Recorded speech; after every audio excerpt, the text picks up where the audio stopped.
اگر آپ اللہ والے بن جائیں تو اللہ اپنے بندوں کا امتحان تو لیتا ہے مگر اسے کبھی ضائع نہیں کرتا. اس کے لیے کچھ مشکل نہیں ہے میرے بھائی اور میری بہنوں. So decide for yourself right now. اگر رشتہ نہیں ہو رہا تو کیا ہوا؟ His doors are still open.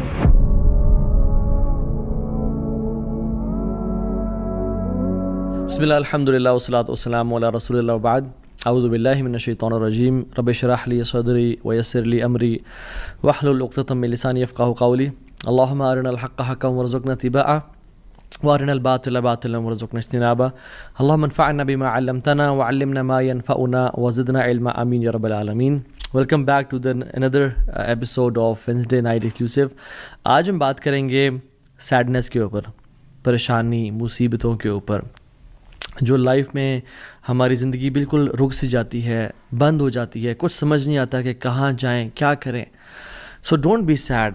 یہ ہمارا آج کا ٹاپک ہے اور ہم 3 پرنسپلز کی بات کریں گے، 3 اللہ کے ناموں کے بارے میں بات کریں گے کہ اگر کوئی بھی شخص ان کی امپلیکیشن، اس کا مطلب اور اس کی ٹرو ایسنس کو سمجھ لے تو اس کی لائف میں جو پرابلمز ہیں وہ ڈیمینش ہو جاتی ہیں. وہ پرابلمز نہیں رہتی، اس کو سکون اور چین نصیب ہوتا ہے. اور وہ 3 نام کیا ہیں اللہ تعالیٰ کے؟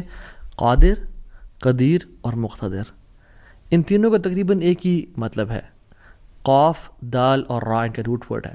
قادر قرآن میں 12 دفعہ آیا ہے، قدیر 45 ٹائمز آیا ہے اور مقتدر 4 دفعہ آیا ہے. وچ شوز کہ اللہ سبحانہ وتعالیٰ ہر چیز پر فل قدرت رکھتے ہیں. اللہ تعالیٰ ہر چیز پر قادر ہیں. اللہ تعالیٰ اسباب کے محتاج نہیں ہے. جو مسلمان ان ناموں کو سمجھ لیتے ہیں نا، اور آج ہم سمجھیں گے ناموں کو، اور اس کی وجہ سے آپ دیکھیے گا by the end of the session کس طرح سے ہماری مصیبتیں، مشکلات ہمیں چھوٹی ہوئی نظر آتی ہیں، اور ہمیں کچھ پرنسپل سمجھ میں آئیں گے کہ ہم کس طرح سے اللہ تعالیٰ کی اس سیکرٹ ڈور آف ہیپینس کو انلاک کر لیتے ہیں. خدا کی قسم مسلمانوں ہمیں خوش ہو جانا چاہیے.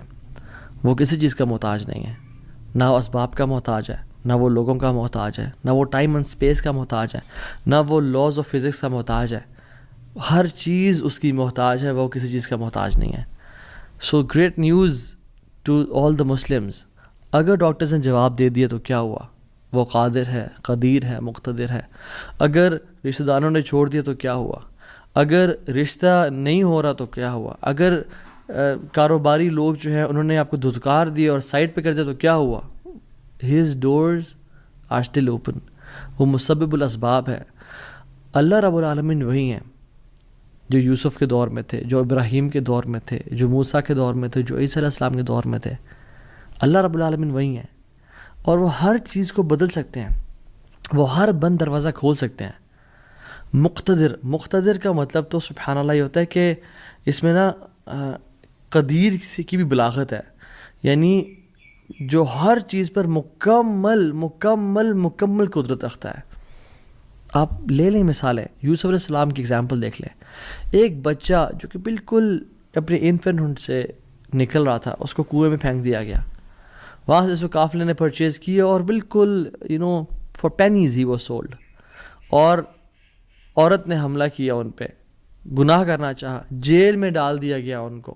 ٹھیک ہے، وہ شخص جو کنویں میں پھینکا گیا، جو جیل میں ڈالا گیا، جو اتنا بے بس کہ نہ باپ نہ ماں نہ بھائی، بالکل مصر میں ان نون اسٹرینجر، اور وہ جیل میں بھی ہو، نو کانٹیکٹس، نو پی آر، کیا بنے گا اس کا؟ القدیر نے، المقتدر نے اس کو وہاں سے اٹھا کے ایجپٹ کے تخت پہ بٹھا دیا. اللہ ہر چیز پر قادر ہے. ابراہیم علیہ السلام باپ بھی چھوڑ گیا، باپ نے کہا تجھے میں رجم کر کے مار دوں گا. ہر کوئی ساتھ چھوڑ گیا، حتیٰ کہ سب جمع ہو گئے ان کے خلاف اور ان کو برہنہ کر کے کیٹاپلٹ میں ڈال دیا. اور وہاں سے جب آگ میں ڈالنے لگے تو کیا پڑھا ابراہیم نے؟ حسبی اللہ و نعم الوکیل. مجھے اللہ کافی ہے. اور کیا ہی وہ نعم الوکیل، کیا بہترین دوست ہے، کیا بہترین کارساز ہے وہ.